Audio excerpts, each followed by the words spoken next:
नमस्कार दोस्तों। मंजिल उन्हीं को मिलती है जिनके सपनों में जान होती है।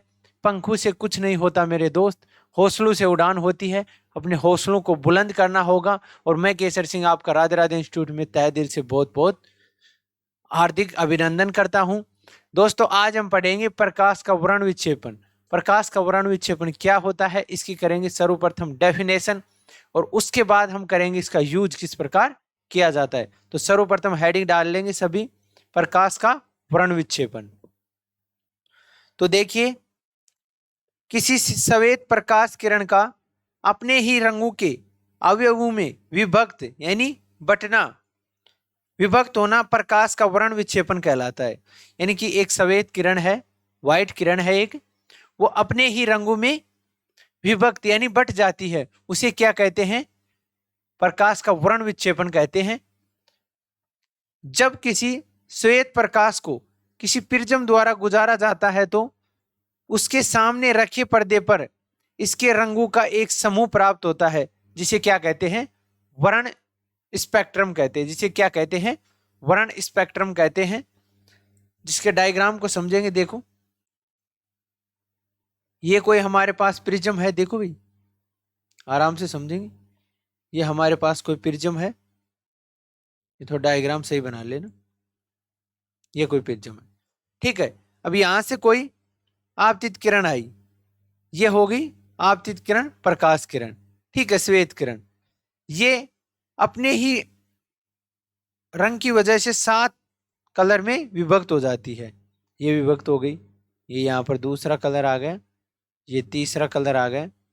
इस प्रकार ये फोर, फिफ्थ, और ये 6, ये 7। तो ये किस प्रकार होगा? विभ विभजोर, ठीक है, विभजोर होगा। ये 7 रंगों में होगा, ये स्पेक्ट्रम प्राप्त होगा हमें, ठीक है। यहां तक समझ में आया? ओके। इसके बाद देखो, कोणीय विचलन, हेडिंग डालेंगे सब। कोणीय विचलन, कोणीय विचलन क्या होता है? सफेद प्रकाश के सीमांत रंगों के विचलन कोण के अंतर को क्या कहते हैं? कोणीय विचलन कहते हैं। यानी कि कोणीय विचलन को हम थीटा से डिनोट करते हैं, और वोयलेट माइनस विचलन कोण रेड का, यानी वोयलेट बैंगनी का विचलन कोण माइनस रेड का विचलन कोण, दोनों का। क्योंकि हम जानते हैं कि वोयलेट का बैंगनी बैंगनी का विचलन कोण क्या होता है? ज्यादा होता है रेड से, ठीक है। तो ये हो गया हमारे पास विचलन कोण हो गया, कोणीय विचलन, सॉरी, कोणीय विचलन की वैल्यू हो गई। इसके बाद वर्ण विक्षेपण की विचलन की क्षमता, यानी वर्ण विक्षेपण की पावर, जिसे ओमेगा या हम कह सकते हैं डब्ल्यू से दर्शाते हैं। कोणीय विचलन देखो, थीटा, व माध्य विचलन को किससे दर्शाएंगे? देखो, माध्य विचलन पीला रंग, यानी पीले रंग की, क्योंकि हम जानते हैं विभजोर, ये विभजोर है। तो इसमें देखो, इन माध्य रंग कौन सा होगा? पीला रंग। कोण का अनुपात वर्ण विक्षेपण या विचलन क्षमता कहलाती है, ठीक। आगे देखो, इसको समझेंगे। अर्थात विचलन क्षमता को हम ओमेगा से डिनोट करते हैं, और इसका फॉर्मूला होता है कोणीय विचलन अपॉन माध्य विचलन। तो कोणीय विचलन तो क्या होगा? डेल वी, बैंगनी का विचलन, ठीक है, माइनस रेड कलर का, माइनस डेल वाई, माध्य विचलन यानी पीले रंग का, ठीक है। यहां तक समझ में आया? इनका विचलन कोण लिख लिया यहां पर।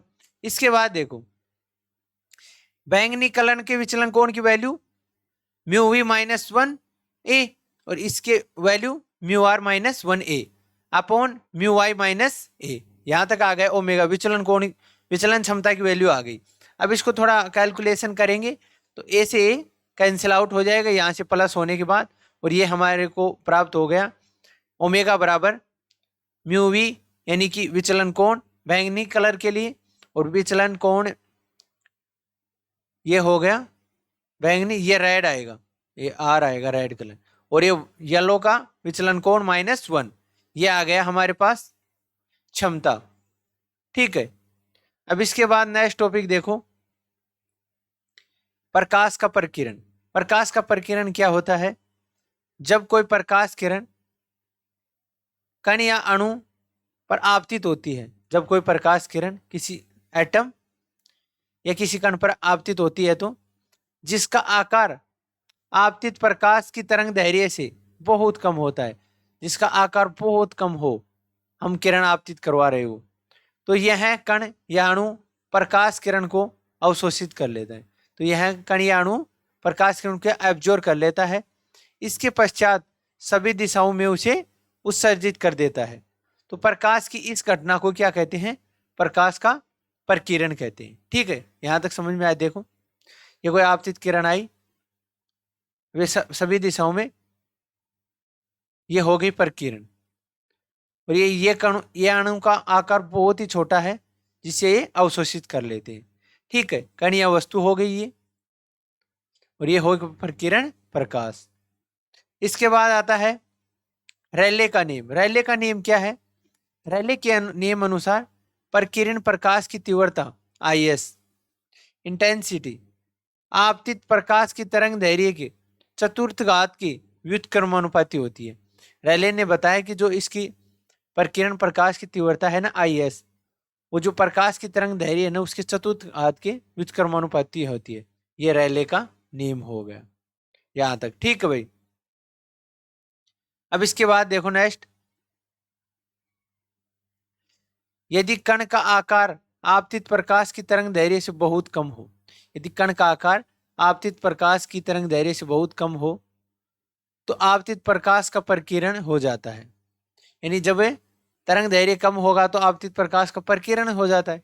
परंतु यदि कण का आकार आपतित प्रकाश की तरंग दैर्घ्य से बहुत ज्यादा हो, तो इस केस में प्रकाश का प्रकीर्ण नहीं होगा। क्या नहीं होगा? प्रकाश का प्रकीर्ण नहीं होगा। ठीक है, तो इसमें एक घटना है, देखो क्या है।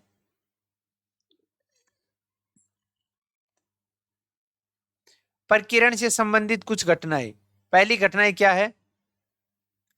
स्वच्छ आकाश का नीला दिखाई देना, यानी आकाश एकदम स्वच्छ साफ सुथरा है, लेकिन हमें नीला दिखाई देता है। आखिर क्यों दिखाई देता है, उसका रीजन यहां पर देखो।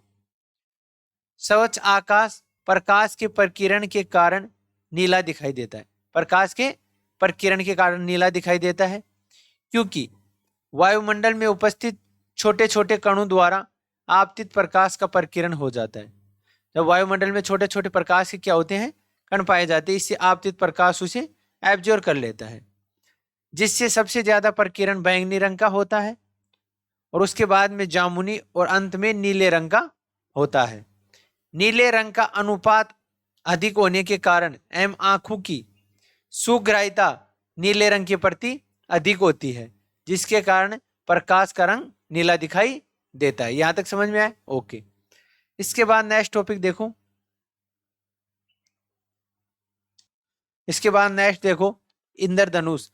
दोस्तों, हमें बरसात के दिनों में 7 रंग की एक यानी अर्धचाप दिखाई देती है, जिसका वर्त यानी कि जिसका सेंटर पॉइंट एक ही हो। तो क्यों दिखाई देती है, उसका रीजन यहां समझेंगे, जिसे इंद्रधनुष कहते हैं। तो सर्वप्रथम देखो, जब किसी प्रेक्षक की पीठ के पीछे से आने वाली प्रकाश किरण आकाश में स्थित वर्षा की बूंद से निर्गत होती है, तो प्रेक्षक को सकेंद्रीय वर्तों के अर्धचाप के रूप में 7 रंग दिखाई देते हैं।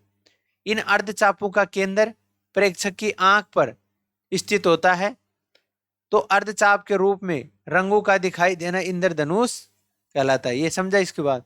यानी कि जब कोई व्यक्ति आकाश की तरफ देखता है, तो पीछे से उसके यानी कि आकाश में स्थित वर्षा की बूंद निर्गत होती है। जब उससे प्रकाश निर्गत होती है, तो उनका सकेंद्र यानी एक ही केंद्र बिंदु होता है सभी वर्तों का। तो प्रेक्षक की आंख यानी कि प्रेक्षक की आंख पर स्थित होता है, और इन 7 रंगों का दिखाई देना क्या कहलाता है? इंद्रधनुष कहलाता है। आया समझ में? ओके। नेक्स्ट देखिए, जिस प्रकार देखो, ये कोई आपतित किरण आ रही है, इस प्रकार आई है आपतित किरण, ये रेड कलर इस प्रकार प्रकीर्ण हो जाती है, और वोयलेट बैंगनी इस प्रकार प्रकीर्ण हो जाती है। तो ये हो गई पूरी वर्षा की बूंद, ठीक है, ये हो गई, और ये हो गई आपतित श्वेत प्रकाश, और ये हो गई निर्गत किरण। ठीक है, यहां तक आ गया समझ में? ओके। इसके बाद देखो, इंद्रधनुष प्रकाश के वर्ण विक्षेपन, अपवर्तन व पूर्ण आंतरिक परावर्तन की एक घटना को सम्मिलित करता है। तो इन तीनों घटनाओं को, वर्ण विक्षेपन, अपवर्तन व पूर्ण आंतरिक परावर्तन, तीनों घटनाओं को सम्मिलित करता है। यह दो प्रकार का होता है।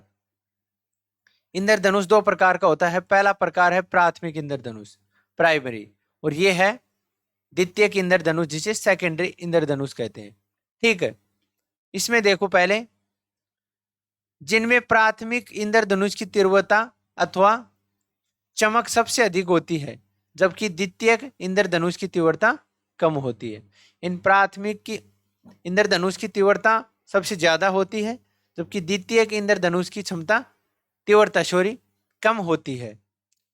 ये क्यों होती है? देखिए, प्राथमिक इंद्रधनुष में सबसे ऊपर लाल रंग और सबसे नीचे बैंगनी कलर दिखाई देता है, जबकि द्वितीय इंद्रधनुष में सबसे ऊपर बैंगनी एंड जस्ट अपोजिट और सबसे नीचे लाल रंग दिखाई देता है। इस कारण जो इंद्रधनुष के प्राथमिक इंद्रधनुष की तीव्रता ज्यादा होती है, यानी सबसे अधिक होती है, जबकि सेकेंडरी की कम होती है। आया समझ में? ओके। इसके बाद नेक्स्ट टॉपिक आता है भाई दर्शन कोण। दर्शन कोण क्या होता है? देखिए, इसको सर्वप्रथम देखेंगे, यानी दर्शन कोण की डेफिनेशन क्या होगी वो समझेंगे, और फिर इसका डेरिवेशन करेंगे कंप्लीट। ठीक है, तो सर्व हेडिंग डाल लेंगे दर्शन कोण। देखो मैं पेन चेंज कर लेता हूं,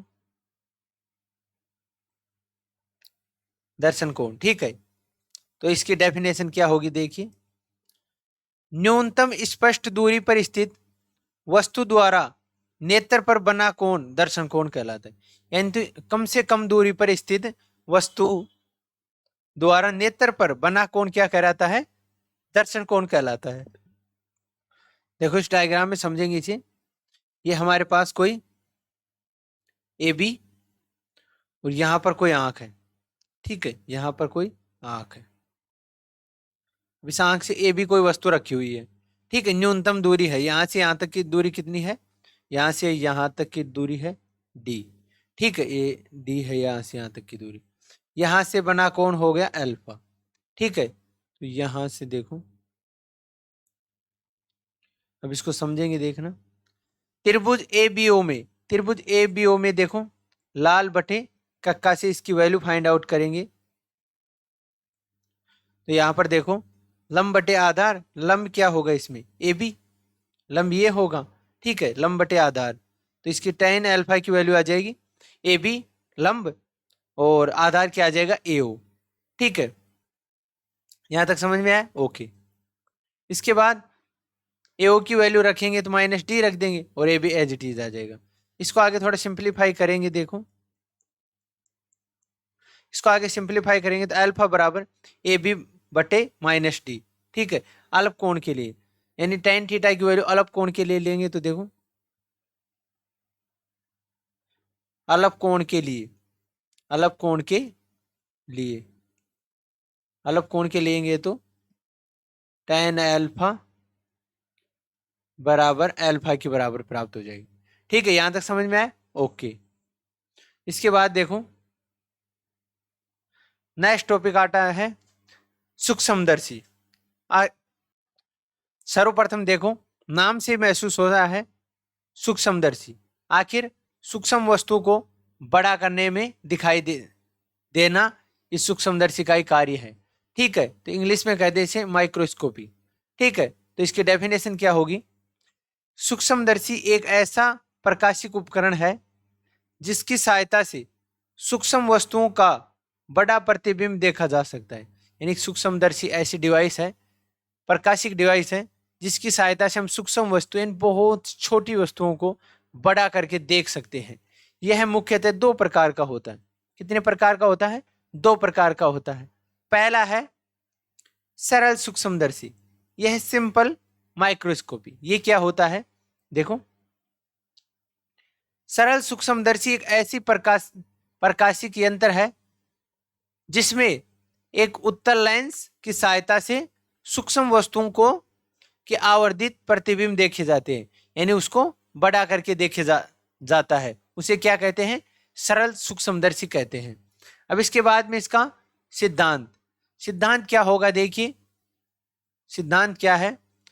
जब किसी वस्तु को उत्तल लेंस के प्रकाशिक केंद्र व मुख्य फोकस के मध्य रखा जाता है, मुख्य फोकस के मध्य रखा जाए तो उसका प्रतिबिंब आभासी, सीधा व बड़ा प्राप्त होता है। यही सूक्ष्मदर्शी का सिद्धांत है। यानी जब कोई वस्तु उत्तल लेंस के प्रकाशिक केंद्र व मुख्य फोकस पर रखी जाती है तो उसका जो प्रतिबिंब बनेगा ना, वो हमारे पास आभासी बनेगा और सीधा बनेगा, और 3 नंबर बड़ा बनेगा। ये हमें थोड़ी ध्यान रखना है, ठीक है। यही सूक्ष्मदर्शी का सिद्धांत है। देखो, इसके डायग्राम से एक बार समझेंगे। ये हमारे पास कोई ऑब्जेक्ट रखा हुआ है, यहां पर, सॉरी यहां पर नहीं है, ये है ए बी। देखो, मैं इसको मिटा देता हूं। यहां कोई ऑब्जेक्ट रखा हुआ है, ठीक है, ए बी। अब यहां से किरण गई, अपवर्तित होगी लाइन से, दूसरी केंद्र से जाएगी, सीधा सीधे जाएगी। इसको जब पीछे मिलाएंगे तो हमें प्रतिबिंब कहां मिलेगा भाई? देखो, डॉट डॉट, इसको जब पीछे मिलाएंगे तो प्रतिबिंब यहां बनेगा, तो यहां बनेगा। तो देखो, ये प्रतिबिंब बनेगा ए डैश बी डैश। क्या बनेगा? A dash B dash. यहां तक कोई दिक्कत नहीं है। तो ये प्रतिबिंब ए डैश बी डैश बनेगा। अब देखो, सर्वप्रथम तो हमारे पास उत्तल लेंस है, ये है उत्तल लेंस, यहां तक समझेंगे इसे। ये है हमारे पास उत्तल लेंस, ठीक है। तो इसकी थ्योरी देखिए, एक सेकेंड।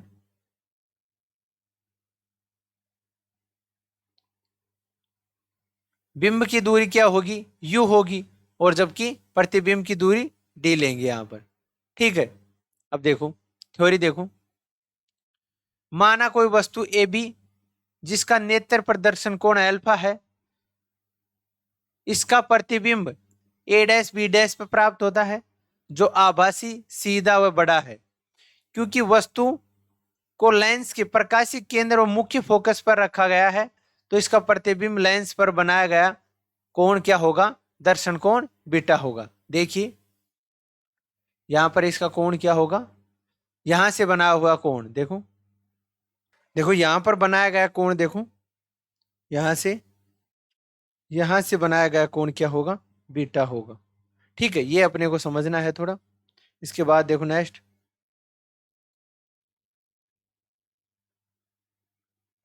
इसको थोड़ा समझेंगे, देखो आराम से। सर्वप्रथम चित्र अनुसार लेंगे। अब चित्र ऊपर जा चुका है स्लाइड में, तो आप अपनी नोटबुक में बनाए हो तो उसके देखेंगे, ठीक है। चित्र अनुसार समकोण त्रिभुज, समकोण त्रिभुज कौन सा लेंगे? त्रिभुज ए डैश बी डैश ओ में tan बीटा बराबर लाल बटे कक्का से करेंगे, लाल बटे कक्का से। यहां तक कोई दिक्कत? यहां से कर लिया। इसके बाद देखो, A dash B dash upon A dash हो, ठीक है। इक्वेशन दे देंगे 1, इक्वेशन 1 नंबर दे दें। उसके बाद समकोण त्रिभुज, देखो मैं इसे एक बार स्लाइड को थोड़ा ठीक करता हूं। देखो, अब आपको ज्यादा समझ में आएगा, मैंने डबल पेज कर दिए स्लाइड के, तो आप देखो। इसके बाद त्रिभुज लेंगे हम, त्रिभुज, त्रिभुज में ए बी ओ में tan बीटा की वैल्यू लिखेंगे तो ए बी अपॉन ए ओ, ठीक है। यहां तक कोई दिक्कत? कोई दिक्कत नहीं। अब इसके बाद समीकरण 1 व 2 से, समीकरण 1 व 2 से देखो, tan बीटा की वैल्यू तो हमारे पास है ए डैश बी डैश बराबर ए डैश हो, इसको बराबर रख दें ए बी और ए ओ के बराबर, ठीक है। अत्यल्प कोण के लिए इन कोण की वैल्यू बहुत कम लेंगे तो tan बीटा बराबर बीटा, ठीक है। इसके बाद बीटा की वैल्यू प्राप्त होगी हमारे पास ए डैश बी डैश ए डैश हो, ए बी और ए ओ। दर्शन कोण के लिए, दर्शन कोण के लिए त्रिभुज लेंगे हम ए बी ओ से, ए बी ओ से लाल बटे कक्का से लेंगे तो देखो सॉरी, लंब बटे आधार लेंगे। अब लंब बटे आधार, तो लंब क्या होगा इसमें, देखो इसमें लंब क्या होगा, ए बी होगा, ये लंब हो जाएगा, ठीक है। और दूसरा क्या, ए ओ, ए ओ, ये हो जाएगा आधार, ठीक है। इसके बाद अत्यल्प कोण के लेंगे ए बी बटे ए ओ, तो एल्फा की यहां से वैल्यू फाइंड आउट करेंगे तो ए ओ की वैल्यू बराबर होती है -d, ठीक है। तो ये एल्फा की वैल्यू हमें प्राप्त हो गई ए बी अपॉन -d। तो ये हो गई सूक्ष्मदर्शी के लिए सर्वप्रथम तो एल्फा की वैल्यू, ठीक है। इसके बाद देखो सूक्ष्मदर्शी की आवर्धन, इसे m से डिनोट करते हैं, और ये क्या होती है, प्रतिबिंब द्वारा आंख पर बनाया गया दर्शन कोण बीटा तथा वस्तु द्वारा आंख पर बनाया गया दर्शन कोण अल्फा का अनुपात सूक्ष्मदर्शी का आवर्धन कहलाता है। यानी कि प्रतिबिंब द्वारा आंख पर बनाया गया दर्शन कोण बीटा, तो देखो m बराबर बीटा अपॉन अल्फा, ठीक है। तो ये हो गई हमारे पास सूक्ष्मदर्शी की आवर्धन। अर्थात देखो नीचे ये फॉर्मूला हो गया, इक्वेशन दे देंगे 5। इसके बाद समीकरण 3 व समीकरण 4 का मान समीकरण 5 में रखने पर, 5 में रखेंगे तो m बराबर A D upon A O upon A D A B upon -d, ठीक है। तो ये कैलकुलेशन जब इसको करेंगे ऊपर, ये -d अपॉन -μ, माइनस से माइनस कट जाएगा, और ये m बराबर आवर्धन सरल सूक्ष्मदर्शी की आवर्धन क्या प्राप्त हो जाएगी, d अपॉन म्यू, इक्वेशन दे देंगे फर्स्ट, ठीक है। इक्वेशन होगा 6। इसके बाद इसकी दो स्थिति लेंगे, पहली कौन सी देखो, जब प्रतिबिंब न्यूनतम स्पष्ट दूरी पर स्थित हो, जब प्रतिबिंब न्यूनतम स्पष्ट दूरी पर स्थित हो तो v बराबर -d तथा u बराबर -u, इसमें रखेंगे लाइन सूत्र में, और कैलकुलेशन करने के बाद हमारे पास देखो यहाँ तक हो गया। अब इस पूरी टर्म को d से गुणा करने पर या मल्टीप्लाई करने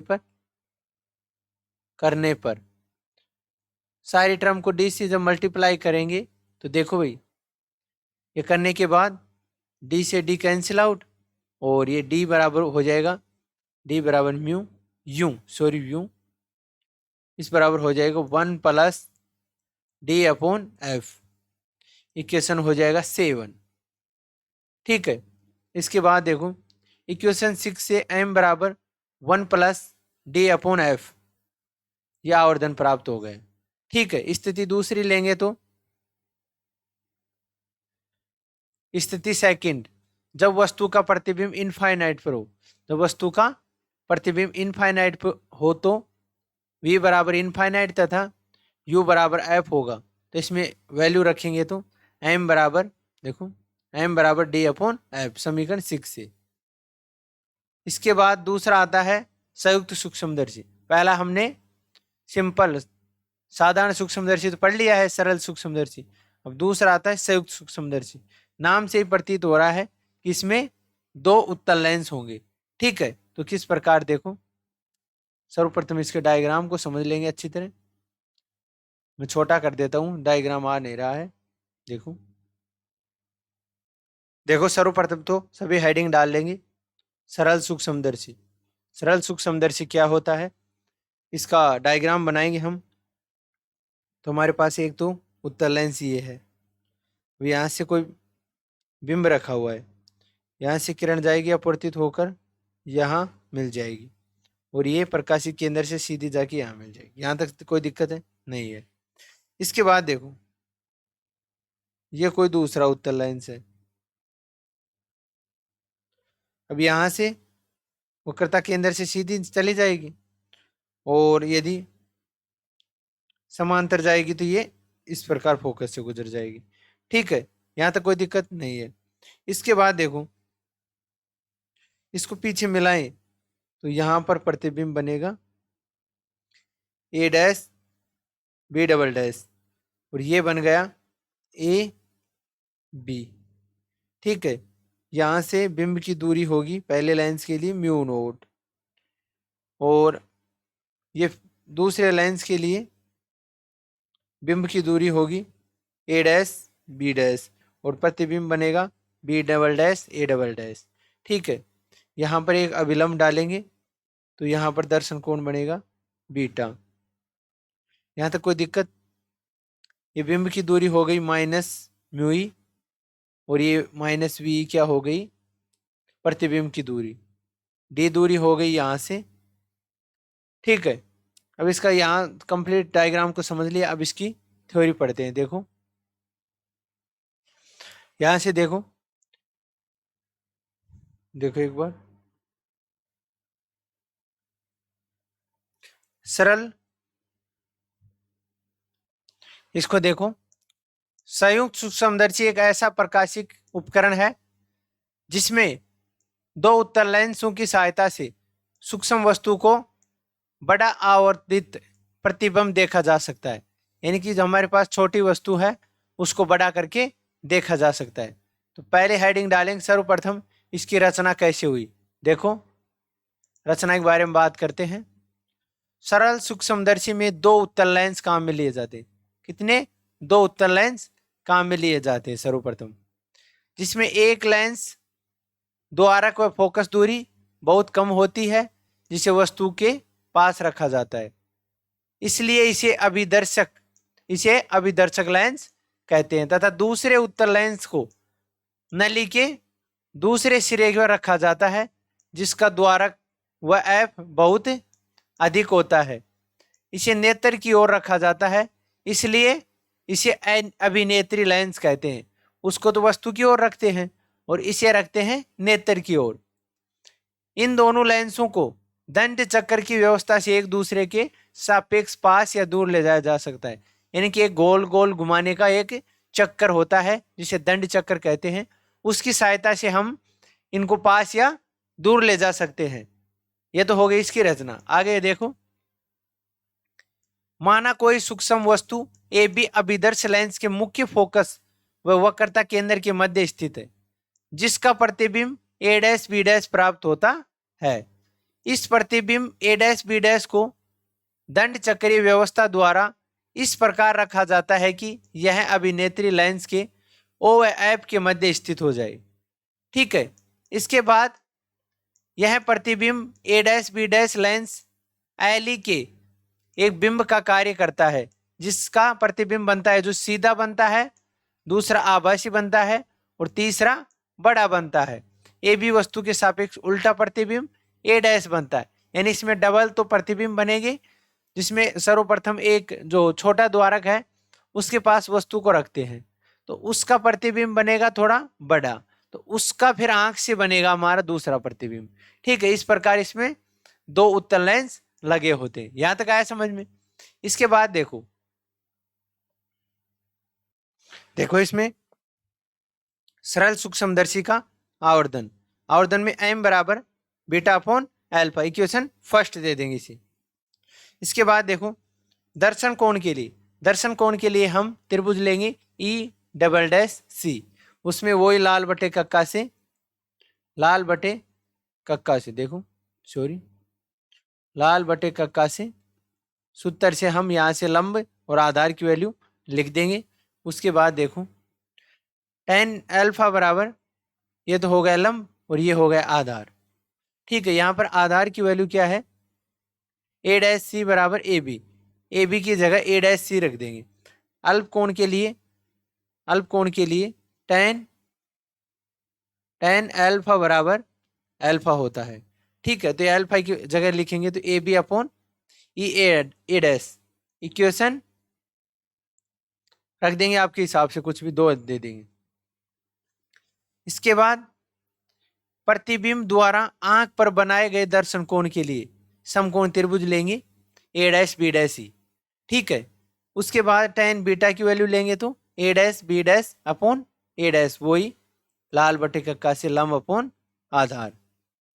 ठीक है, इसके बाद अल्प कोण के लिए tan बीटा की वैल्यू भी बीटा के बराबर होगी।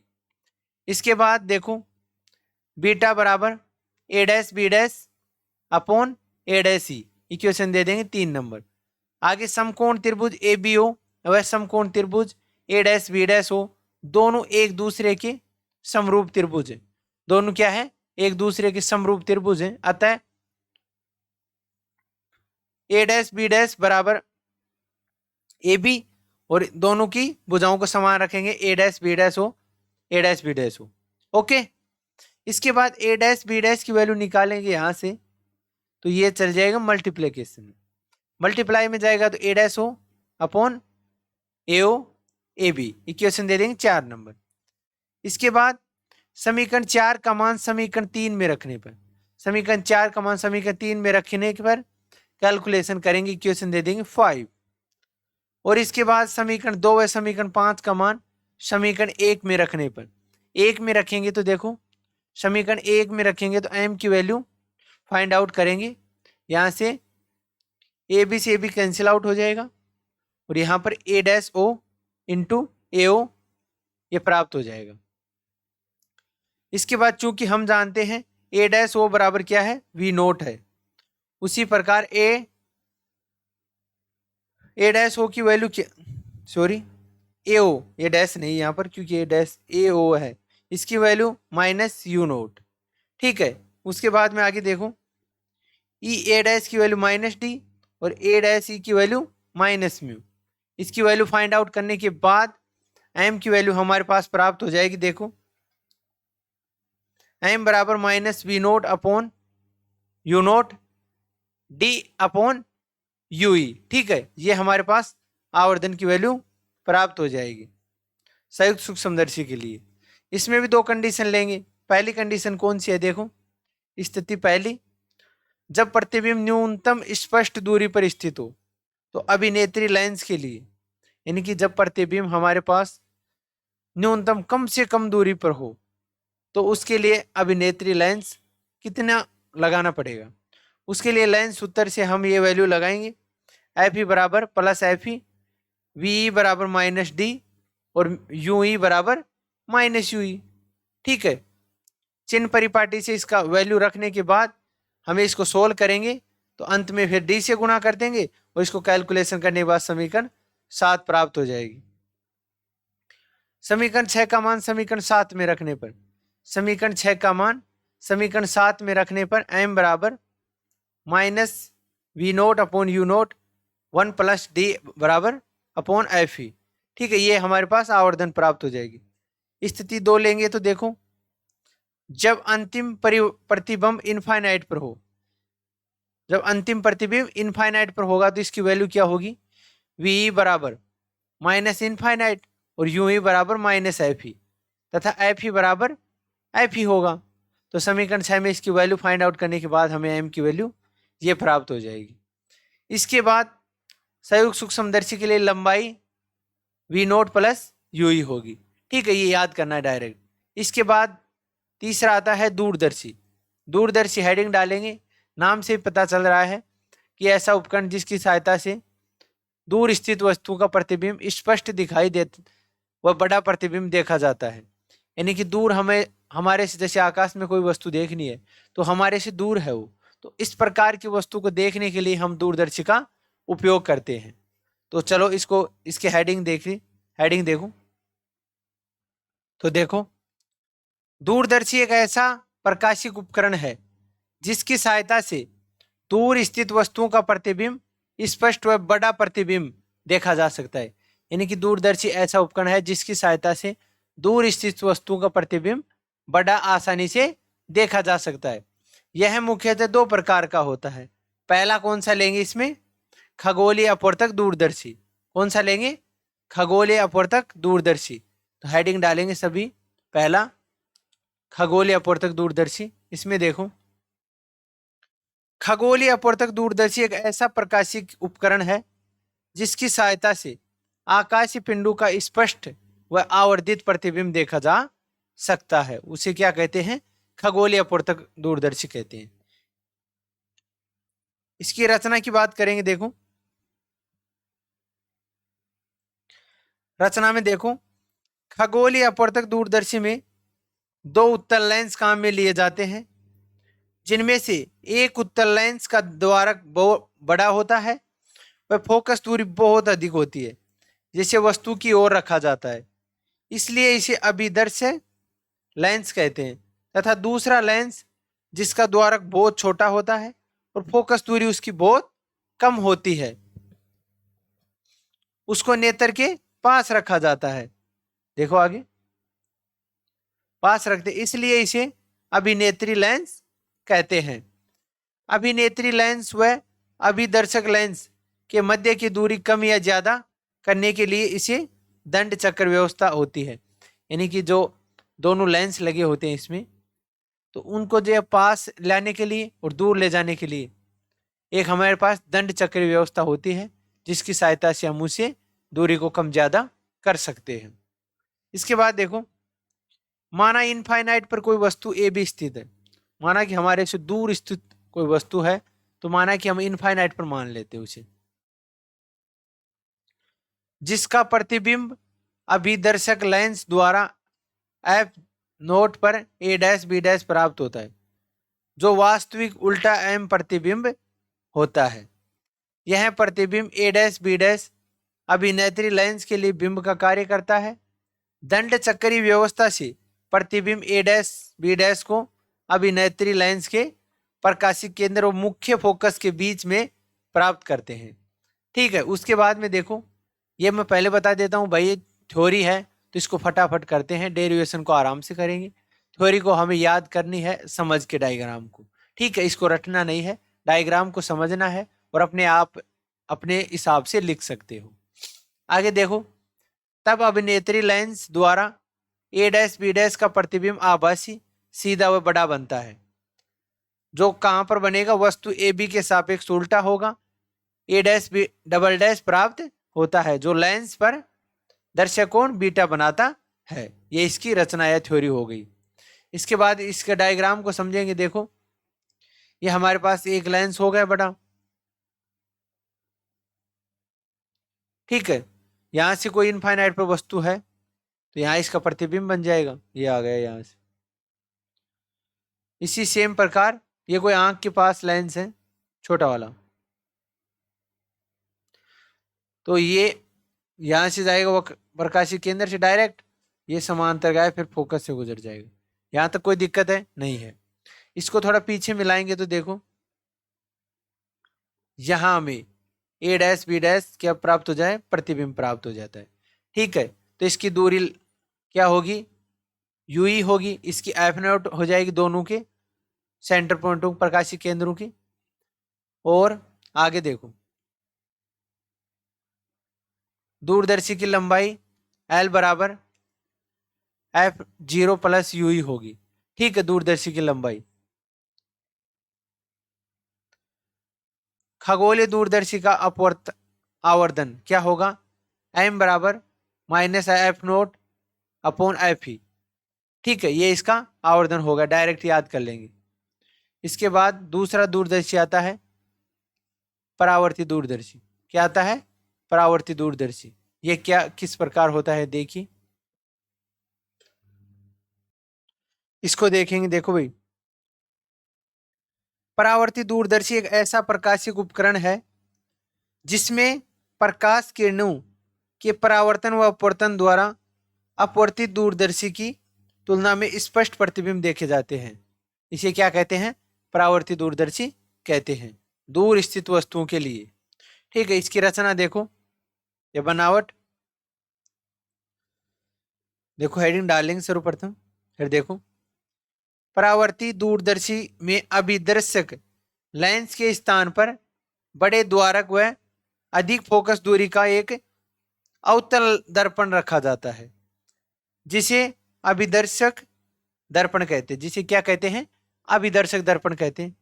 क्योंकि बड़े आकार के उत्तल लेंसों में, बड़े आकार के उत्तल लेंसों में गोले विस्थापन व वर्ण विपतन का दोष अधिक होता है। क्योंकि जो बड़े आकार के जो उत्तल लेंस होते हैं उनमें दो अधिक दोष होते हैं। पहला तो कौन सा, गोलीय विपतन, और दूसरा वर्ण विपतन। ठीक है, यहां तक कोई दिक्कत नहीं। इसके बाद देखो, बड़े लेंस के निर्माण में अधिक कठिनाई अत्यंत उत्पन्न होती है, यानी अधिक कठिनाई उत्पन्न होती है। अभिदर्शक अभिदर्शक वह दर्पण के सामने इसके मुख्य फोकस से पहले 45 डिग्री के कोण से पर एक अन्य समतल दर्पण रखा जाता है, जो अवतल दर्पण से परावर्तित किरणों को पुनः परावर्तित करके प्रतिबिंब का निर्माण करता है। इसके बाद देखो, समतल दर्पण से बनने वाले प्रतिबिंब को बड़ा देखने के लिए एक उत्तल लेंस जिसका द्वारक छोटा व एफ कम होता है। यहां तक कोई दिक्कत? इसके बाद देखो, इसके बाद एफ को काम में लिया जाता है समतल दर्पण द्वारा प्राप्त प्रतिबिंब को दंड चक्री व्यवस्था द्वारा इस प्रकार व्यवस्थित करते हैं कि यह उत्तल लेंस के ओ व मुख्य फोकस पर मध्य स्थापित हो जाए। इस लेंस को आंख की ओर रखने के कारण अभिनेत्री लेंस कहते हैं, और समतल दर्पण का प्रतिबिंब उत्तल लेंस के लिए बिंब का कार्य करता है। इसके बाद जिसका प्रतिबिंब आभासी सीधा व बड़ा प्रतिबिंब प्राप्त होता है। कैसा होता है? बड़ा प्रतिबिंब प्राप्त होता है। इसके बाद देखो नेक्स्ट, ये डायग्राम समझेगी, मैं इसको छोटा कर देता हूं एक बार। देखो इस डायग्राम को समझेगी। इसमें ये होता है अवतल दर्पण। क्या होता है? ये होता है अवतल दर्पण, जिसके बाहर की साइड पॉलिश होती है। ये बाहर की साइड पॉलिश कर देता है। ओके, इसके बाद देखो, इसके बाद यहां से कोई अनंत से कोई किरण आई, वो इस प्रकार जाएगी और समतल से परावर्तित होने के बाद यहां प्रतिबिंब बनाएगी। यहां से कोई आई एज इट इज और यहां पर जाएगी और फिर ये यहां प्रतिबिंब बनाएगी। ठीक है, और यहां होता है अभिनेत्री लेंस लगा होता है, जिससे देखो ये यहां आई, इस प्रकार निकल जाएगी, इस प्रकार आई, इस प्रकार आई। यानी बड़ा चित्र देखना है और दूर स्थित वस्तु है तो उसके लिए हमें परावर्ती दूरदर्शी की आवश्यकता होगी। इसमें ये अभिदर्शक दर्पण हो गया, ये अभिनेत्री लेंस हो गया और ये समतल दर्पण हो गया। अब इसमें प्रतिबिंब बनेगा, देखो A dash double dash B double dash. ठीक है, तो यहां से समतल से कोण कितना बनाएगा? 45 डिग्री। ओके, तो यहां तक समझ में आया आई होप। तो मैं एक बार बता दूं आपको कि आज हमने क्या क्या टॉपिक पढ़े हैं, एक बार समराइज कर लेते हैं। देखो तो प्यारे स्टूडेंटों, आज हमने क्या क्या पढ़ा है। देखो पहला पॉइंट कौन सा पढ़ा है? देखो मैं इसको पेन, ये देखो पहला पॉइंट कौन सा पढ़ा है? प्रकाश का वर्ण विक्षेपण। और दूसरा पॉइंट इसमें ही कोणीय विचलन आ गया फिर है। ठीक है, और इसके बाद में प्रकाश का प्रकीर्ण दूसरा पॉइंट। ठीक है, और इसके बाद में हमने एक घटना पढ़ी थी कि स्वच्छ आकाश का नीला रंग दिखाई देता है, आखिर क्यों। तो इसके बाद में हमने पढ़ा था तीसरा पॉइंट इंद्रधनुष। इंद्रधनुष क्या होता है? ये दो प्रकार का होता है, प्राथमिक व द्वितीय की इंद्रधनुष। उसके बाद में हमने देखो दर्शन कोण के बारे में बात किया। ठीक है, दर्शन कोण क्या होता है। और नेक्स्ट हमने बात की सूक्ष्मदर्शी। सूक्ष्मदर्शी क्या होता है, सरल सूक्ष्मदर्शी सिद्धांत क्या होता है, उसका डेरिवेशन पार्ट पूरा किया। उसके बाद उसका आवर्धन एम की वैल्यू फाइंड आउट की थी। ये समझने के बाद हमने दो स्थिति लगाई, स्थिति नंबर फर्स्ट, स्थिति नंबर सेकंड। इसके बाद फोर्थ पॉइंट किया हमने संयुक्त सूक्ष्मदर्शी। संयुक्त सूक्ष्मदर्शी के लिए हमने उसकी रचना की बात की। उसके बाद में उसकी भी दो स्थिति ली, पहली स्थिति सेकंड स्थिति। ठीक है, उसके बाद अंत में लिया दूरदर्शी, 5 नंबर पॉइंट दूरदर्शी। उसमें पहला कौन सा पढ़ा है? खगोलीय अपवर्तक दूरदर्शी, और दूसरा पढ़ा है परावर्ती दूरदर्शी। तो आई होप आप सभी चीजों को अच्छी तरह समझे होंगे। हमारे साथ जुड़े रहने के लिए आपका प्रेम पूर्वक हर बार की तरह वापस आकर बहुत बहुत धन्यवाद। जय हिंद, जय भारत,